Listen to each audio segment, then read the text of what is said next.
Texas, land under 10,000 bucks sounds fake until you see the listings. 5 acres with mountain views for $6 grand. 20 acres of desert for the price of a used Honda. No permits, no building codes, no HOA telling you what color your shipping container home can be. Here's what they don't mention. The land is cheap because everything else isn't. Water wells that cost $30,000. Mineral rights you don't own. Deed restrictions hidden in documents from 1973. And scammers selling land they don't even own. 10 Texas counties still offer legitimate off-grid land for under $10,000. Each one trades freedom for different challenges. We're walking through the actual prices, what makes off-grid living possible, and the legal traps that turn bargains into money pits. Hudspeth County. Hudspeth County sells the cheapest unrestricted land in America. 5 acres for $5,950. 10 acres with mountain views for $6,975. 20 to 53 acre tracts and Gunsight Ranch with shared hunting rights to 32,000 acres. The county sits in far west Texas between El Paso and Culberson. Nearly zero zoning and building code enforcement in unincorporated areas. You can legally put up a shipping container home, a yurt, an earthship, whatever you want without permits or inspections. Most properties sell through owner financing, $500 down, $200 a month, no credit check, but you'll pay double the cash price by the time you finish those installments. Water is the real problem. Wells often need to go several hundred feet deep. That costs 3 times what you paid for the land. $15,000 to $30,000 for a well that might produce 5 gallons per minute. People haul water or build rainwater catchment systems, except Hudspeth County averages 10 inches of rain per year. You're catching water in one of the driest parts of Texas. Mineral rights complicate everything. A lot of Hudspeth land is mineral classified by the Texas General Land Office. The state kept the minerals. If someone discovers oil under your property, you split royalties 50-50 with the state, but the drilling company can set up a rig wherever they want, and you can't stop them. Hudspeth wins on regulatory freedom. Nobody's checking if your dwelling meets code because there is no code, but you're trading that freedom for extreme water scarcity and infrastructure costs that dwarf the land price. Terlingua. Terlingua sits inside Brewster County, specifically within Terlingua Ranch, a 200,000-acre development near Big Bend National Park. This isn't a free-for-all like Hudspeth. The Property Owners Association maintains 1,100 miles of roads and charges an annual assessment. That fee was $224.07 in 2025. It goes up to $229.90 in 2026. You're paying for road maintenance and access to common facilities. 5-acre parcels in North Corazones, Rancho Manana Loop, and Cedar Springs fall under $10,000 regularly. The land is rugged, the views are cinematic, and Brewster County has minimal building restrictions. They mostly care about septic and well permits, not what kind of structure you put up. Water ranges from manageable to nightmarish. Some wells hit water at 100 feet. Others require drilling past 1,700 feet. Nobody can guarantee what you'll get until you pay for the well and find out. The POA handles roads, so you're not completely on your own. You have neighbors within shouting distance if things go wrong, but you're still remote enough that nobody cares what you build. The trade-off is the annual fee and the gamble on well depth. Presidio. Presidio County offers isolation at a level most people can't comprehend. Some of the remotest land in the continental United States. Large cattle ranches historically dominated the region, but over decades they've been subdivided into smaller recreational and residential tracts. North of the city of Presidio, you can find 10 to 40 acre parcels under $10,000. Larger tracts like 140 acres sometimes list for $20,000, which breaks down to about $140 to $200 per acre for unimproved land. This is rugged high desert. Site preparation costs serious money because the land isn't flat and it isn't easy to access. Building a drivable road to your homestead can cost more than the land itself. Presidio County has excellent solar potential, which helps with energy, but doesn't solve the access problem. The regulatory environment is generally lenient, following the same unrestricted ethos as the rest of far west Texas. However, you need to investigate county master plans before you buy. Some areas have been rezoned from residential to watershed conservation or recreational status. If your parcel falls under one of these designations and it's smaller than 5 acres, you might be legally prohibited from building anything permanent. This creates a trap for bargain hunters. A lot shows up online listed dirt cheap. You buy it thinking you got a deal, and then you find out it's zoned recreational only and you can't put up a dwelling. The land immediately loses most of its value because it's essentially unbuildable. Water in Presidio is as challenging as anywhere in West Texas. Wells are expensive and deep. Solar is reliable year-round, which at least solves the power equation, but you're still facing the same hauled water or catchment strategies that define the region. Presidio delivers maximum isolation for people willing to pay for the infrastructure to make that isolation livable. It's not beginner friendly. The zoning traps and access challenges mean you need serious due diligence. But if you want to disappear into the desert with nobody around for miles, Presidio delivers that better than almost anywhere else. Sanderson.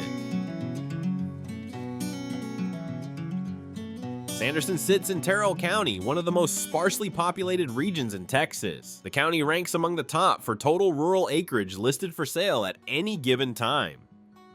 For off-grid buyers, Terrell combines hunting utility with residential seclusion in a way that appeals to people who want to vanish. The average price per acre in Terrell runs about $1,156, which puts most land out of the sub $10,000 range unless you're looking at very small tracts. But subdivisions like Indian Waterhole Ranch and Myers Canyon Ranch occasionally offer parcels under 10 acres for $800 to $1,000 per acre. Indian Waterhole Ranch features rugged canyon terrain with desert brush. Accessibility requires a high-clearance all-wheel drive vehicle at minimum. Myers Canyon Ranch sits on limestone hills with diverse wildlife, and it's even more remote. Rockhouse Ranch offers high desert plateau land at $700 to $900 per acre, advertised specifically as an off-grid escape. The primary constraint in Terrell is the total absence of utilities. Not utilities are far away. They don't exist. You're miles from the nearest power line, which means solar or wind is your only option. Wind works better in Terrell than in the Trans-Pecos because you're on open plateau, but you still need a hybrid system to cover nighttime and calm days.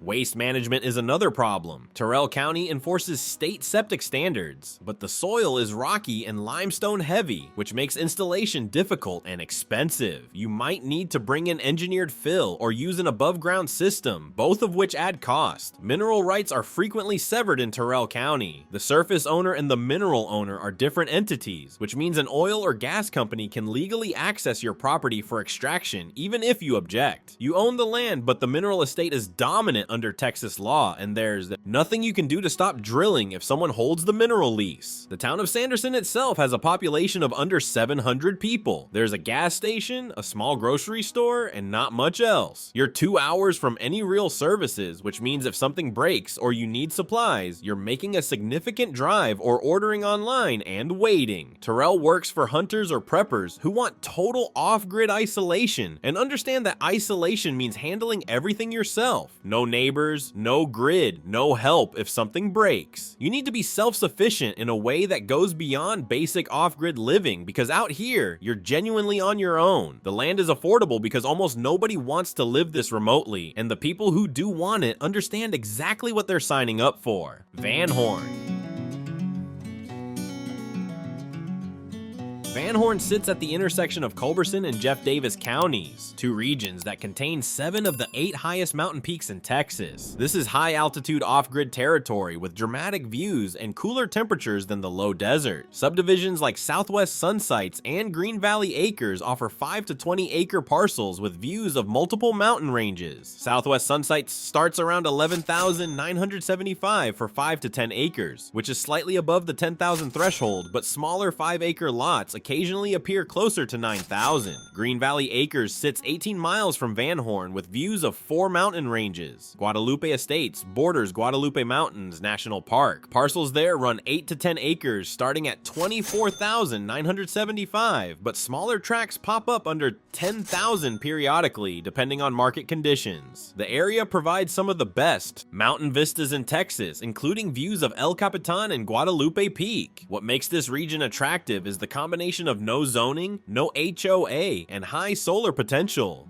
The elevation gives you cooler temperatures than the flat desert, which makes off-grid living more comfortable in summer. The terrain is dramatic enough to justify the hassle for people who value scenery over convenience. Water remains the bottleneck. Wells in this region often cost $20,000 or more because the aquifers sit deep. You're drilling through rock at high elevation, which is slow and expensive. Some properties never get a successful well, and buyers end up relying entirely on hauled water and catchment systems that require massive roof area and storage capacity. There's also a speculative premium on some parcels near Van Horn due to the Blue Origin space facility. The presence of a high-tech aerospace company in the area has made certain tracks more expensive than they would be otherwise. Jeff Bezos, launching rockets a few miles away, has introduced a new buyer demographic that drives up prices in the immediate vicinity. The most remote properties away from Van Horn still price for the off-grid market, but anything within sight of the spaceport has picked up value. You can still find deals if you're willing to go farther out, but the closer you get to the main highway and the aerospace facility, the less likely you'll stay under $10,000 for anything worth buying. Van Horn itself is a small town with basic services, population around 2,000. There's a few restaurants, a grocery store, gas stations, and not much else. It functions as a waypoint between El Paso and the Guadalupe Mountains, which means it sees tourist traffic but remains fundamentally rural. Culberson and Jeff Davis work for buyers who want mountain views and can budget for expensive wells. If you're willing to haul water or invest heavily in catchment, the aesthetic payoff is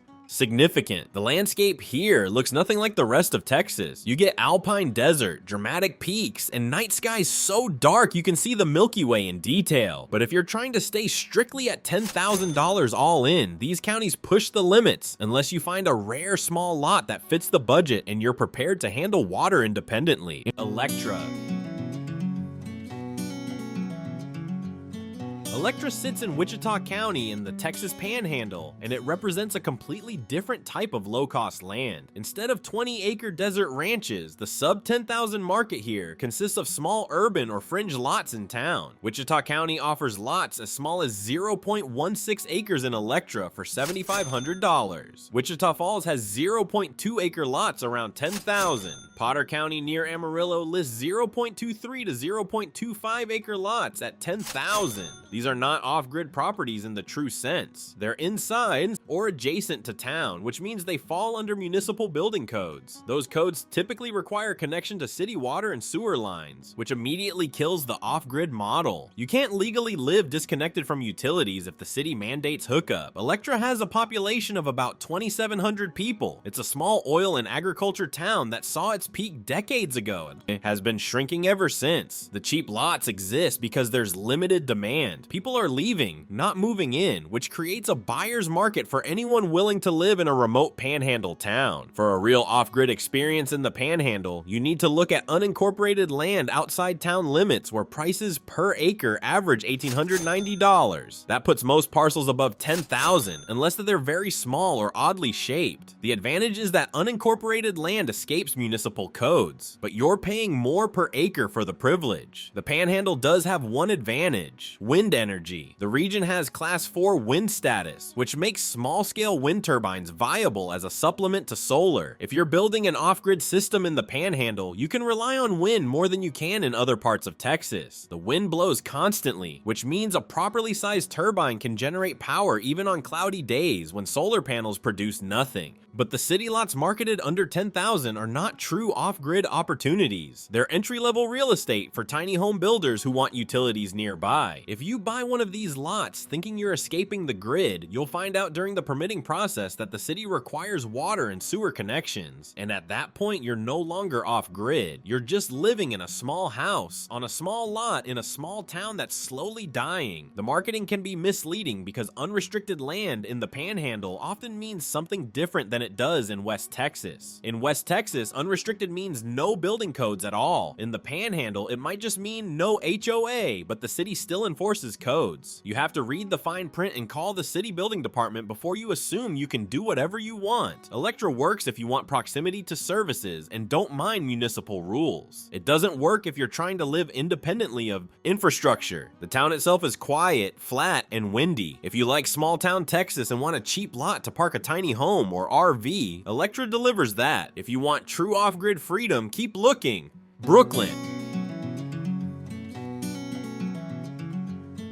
Brookeland sits in Jasper County in East Texas near Sam Rayburn Reservoir. This is piney woods country, completely different from the arid West. Small parcels near water fall under $10,000 regularly. Jasper County lists 0.41 acre lots in Brookeland for $9,350. Polk County near Livingston offers 0.69 acres for $10,000. The primary advantage of East Texas is water. You're not drilling hundreds of feet through rock hoping to find an aquifer. Wells are shallow, surface water is abundant, and you can use filtration systems to make lake or creek water potable. The climate supports gardens and livestock without heavy irrigation infrastructure. It rains here, real rain, not the 10 inches per year you get in West Texas. Brookeland has a population of around 500 people. It's a small community near the lake, popular with retirees and weekend fishermen. The area is heavily wooded, which provides the privacy and shade, but also means you're clearing trees if you want to build anything or install solar panels. But the unrestricted label in East Texas is fragile. Many properties were part of informal subdivisions decades ago. Those subdivisions might not have an active HOA anymore, but deed restrictions from the original plat can still be enforceable. These covenants often prohibit mobile homes, specify minimum dwelling sizes, or require architectural approval that no longer exists but is still legally binding. You can buy a lot thinking it's unrestricted, start building a tiny home or alternative dwelling, and then receive a cease and desist letter from a neighbor citing deed restrictions you didn't know existed.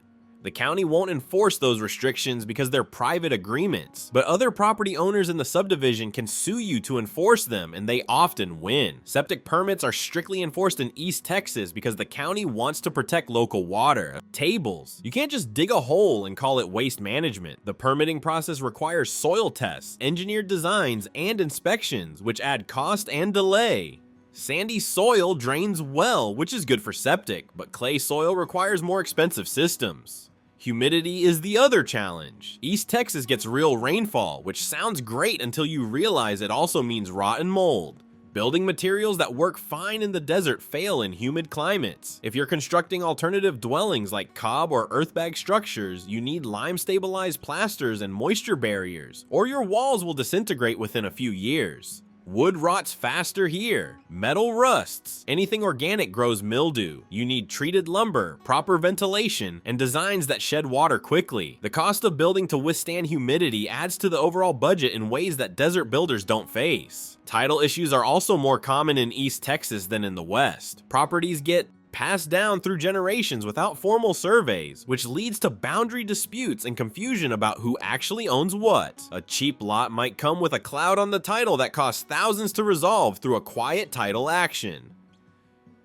Brookeland works for homesteaders who want forests and water over desert freedom. You're trading regulatory simplicity for environmental abundance. If you can navigate the deed restrictions, handle the humidity, and verify the title, East Texas offers a completely different off-grid experience than the rest of the state. The land is green, the water is plentiful, and you can actually grow food without heroic effort. But the hidden restrictions and climate challenges mean you need to do more legal and environmental homework before you commit.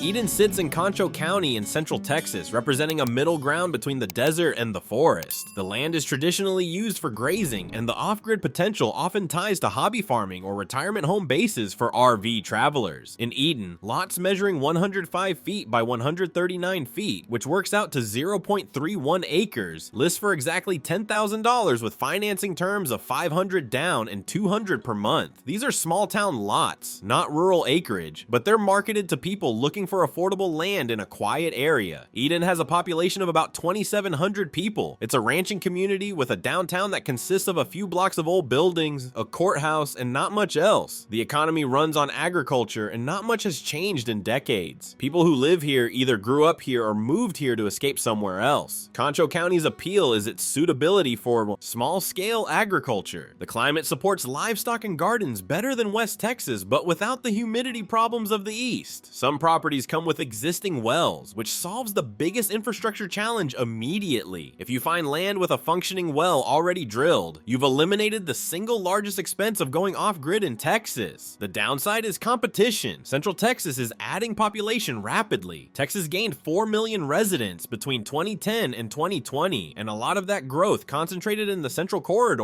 around Austin and San Antonio. As those cities expand, people are pushed outward looking for affordable land, which drives up prices in previously cheap rural counties. Well drilling costs are also rising in Concho County because industrial agriculture competes for the same water. If you buy land without an existing well, you might face significantly higher costs than you would have 5 years ago. Agriculture uses enormous amounts of water, and when farmers are drilling deeper wells to irrigate crops, residential buyers face the same geological challenges and pay similar prices. Concho County also has more active local government than the far west counties. There's no comprehensive zoning in unincorporated areas, but the county does enforce septic standards and has more bureaucratic process than Hudspeth or Presidio. You're not dealing with city-level red tape, but you're also not operating in a total regulatory vacuum. The trend in Concho is toward more regulation and higher costs as the region develops. Unrestricted land gets converted into subdivided residential developments with stricter rules. What was cheap and easy 5 years ago is more expensive and more complicated now, and that trajectory is likely to continue as Central Texas sprawl reaches farther into formerly isolated counties. Eden works for retirees or part-time off-gridders who want a small rural base without extremes. Isolation. It's not the place for radical self-sufficiency, but it offers a livable compromise between accessibility and independence. You're 2 hours from a real city if you need something, but you're far enough out that land is still affordable and you can live quietly without much interference. The lots in Eden itself are small, which limits what you can do. 0.31 acres is enough for a tiny home or small cabin, maybe a garden, but you're not raising livestock or building a full homestead on that footprint. For larger acreage in Concho County, you're looking at prices above $10,000, though deals occasionally appear for motivated sellers or land with access problems. Concho represents the middle path, not as cheap as Hudspeth, not as restricted as the Panhandle cities, not as isolated as Terrell, not as humid as East Texas. It's the compromise option for people who want some of the benefits of off-grid land without accepting the most extreme trade-offs that come with true remote living. Clarksville. Clarksville sits in Red River County in northeast Texas, bordering Oklahoma. This region receives significantly more rainfall than the rest of the state, and 1 to 5 acre tracts near the $10,000 mark are common. Lamar County next door offers similar opportunities with slightly different terrain. The climate is the main draw. Unlike West Texas, where water defines everything, Northeast Texas gets enough rain that homesteading becomes viable without massive upfront investment in wells or catchment. You can raise chickens, goats, plant a garden, and actually sustain yourself in a way that's much harder in the desert. Clarksville has a population of around 3,000 people. It's the county seat, which means it has a courthouse, a few local government offices, and basic services. The town is old, quiet, and has been shrinking slowly for decades as young people leave for cities and older residents pass away. The land around Clarksville is rolling hills, mixed forest and pasture with creeks and ponds scattered throughout. It's genuinely pleasant countryside if you like green landscapes and don't mind humidity. The soil is workable, the growing season is long, and you can raise food without the constant battle against aridity that defines West Texas. But the legal risks in Northeast Texas are severe. A lot of cheap land in this region has fractured titles. Properties passed down through generations without formal surveys, which creates boundary disputes, unclear ownership, and landlocked scenarios where you can't legally access your own land. Landlocked parcels are a major problem in Red River and Lamar counties. Texas law does not grant an automatic right of access to landlocked property. If your lot doesn't touch a public road and you don't have a recorded easement, you have to go to court and petition for an easement by necessity. That legal process requires hiring a lawyer, filing a lawsuit, and proving that your property has no other reasonable access route. The process can cost more than $10,000 and take years. Some buyers never win the case and end up with unusable land. The seller might have known the property was landlocked but didn't disclose it, or they might not have known themselves because the access issue arose from an old family subdivision that nobody properly documented. Title insurance is essential in Northeast Texas. The insurance company does a title search, identifies any problems with ownership or liens, and then insures you against future future claims. If someone surfaces later claiming they own part of your property, the title insurance company defends you or pays the claim. Without it, you're exposed to catastrophic financial loss. Professional land surveys are equally important. A survey confirms the exact boundaries of your property and identifies whether you have legal access to a public road. Many cheap lots in Northeast Texas have never been surveyed, which means the boundaries shown on old plat maps might not match reality. Fences are in the wrong place, neighbors are using part of your land, or the property line runs through a creek in a way that makes development impossible. Skipping the survey to save a few $100s usually results in spending thousands later to resolve disputes. Neighbors might claim adverse possession if they've been using part of your land for years. Boundary lines might conflict with what the seller told you. Access roads might cross someone else's property without a recorded easement. Red River County also has stricter enforcement of building codes than the far west counties, even in unincorporated areas. You can't just throw up a structure and hope nobody notices. The county wants permits for septic, electrical, and sometimes even for the dwelling itself, depending on size and type. This isn't Houston-level regulation, but it's more than Hudspeth or Presidio. Clarksville and the surrounding area work for it. Homesteaders who value rainfall and soil quality over regulatory freedom. The land is productive, the climate is manageable, and you're close enough to civilization that emergencies don't mean waiting hours for help. But you absolutely must verify title and access before buying, or you risk ending up with land you can't use. The number of scam listings is also higher in Northeast Texas because the region has a reputation for cheap land, which attracts out-of-state buyers who don't know the local market. Scammers post fake listings for properties they don't own, collect deposits from eager buyers, and disappear. The victims don't discover the fraud until they try to record the deed or apply for title insurance. Any property listed significantly below market value should be treated as suspicious until verified. If 1-acre lots in the area typically sell for $5,000 and you see one listed for $1,500, it's either landlocked, has title problems, or it's a scam. Legitimate. Sellers don't give away 70% of the value for no reason. Northeast Texas offers the best climate and soil for off-grid homesteading in the state, but the legal complications are severe enough that many buyers end up losing money or abandoning their purchases. The people who succeed here are the ones who hire lawyers, get surveys, buy title insurance, and treat the land purchase as a serious real estate transaction rather than an impulse buy based on a cheap listing price. Sierra Blanca. Sierra Blanca sits in Hudspeth County, the same region as the Mountain View Ranchettes discussed earlier, but it represents the reality check every buyer needs before committing to any of these counties. This tiny town with a population of around 500 people sits at the center of the cheapest land market in America. You can buy 5 acres near Sierra Blanca for $6,000. The land is real, the title is clear, and you legally own it, but making that land livable requires an investment most buyers don't anticipate. A baseline off-grid setup includes a 640-watt solar array for basic lighting and water pumping, which costs $3,000 to $5,000 installed. Water storage requires at least 2,500 gallons to buffer against dry periods, running $2,000 to $3,000. Septic systems are legally required and cost $5,000 to $8,000 depending on soil conditions. Wells typically need to go 300 to 5, 100 feet deep, costing $15,000 to $30,000. Added up, $10,000 for land, $5,000 for solar, $3,000 for water storage, $8,000 for septic, and $25,000 for a well. That's $51,000 before you've built a dwelling. Many buyers choose to haul water instead. A 500-gallon tank costs about $1,000.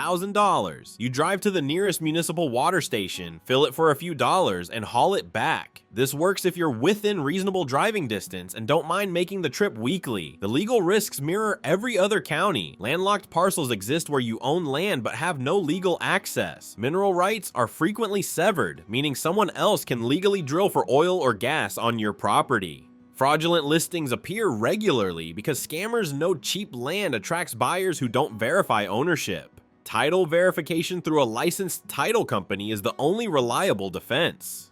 They search county records, confirm ownership, and issue insurance protecting you against future claims. This costs a few $100s and prevents you from losing your entire investment to fraud. The people who succeed in Sierra Blanca budget for the full infrastructure cost and verify every legal detail. They understand that $10,000 buys entry, not functionality. The people who fail see the price, ignore the warnings, and assume cheap land equals affordable living. Sierra Blanca offers a gas station, a small store, and not much else. You're an hour from El Paso if you need real services. Cell coverage is spotty. Internet is limited to expensive satellite. Employment opportunities are non-existent unless you work remotely or are retired. This is the reality of off-grid Texas land. The opportunities are real. The prices are accurate. The challenges are not exaggerated. Living on $10,000 land requires 3 to 5 times that amount in infrastructure, plus the skills and temperament to handle isolation and scarcity at levels most people have never experienced. Texas still offers legitimate off-grid land for under $10,000, but the opportunities come with specific trade-offs. Hudspeth gives you maximum regulatory freedom in exchange for extreme water scarcity. Terlingua provides shared infrastructure, but charges annual fees and forces you to gamble on well depth. Presidio offers total isolation if you can afford access costs and avoid zoning traps. Sanderson works for hunters willing to handle complete self-sufficiency. Van Horn delivers mountain views, but requires expensive wells.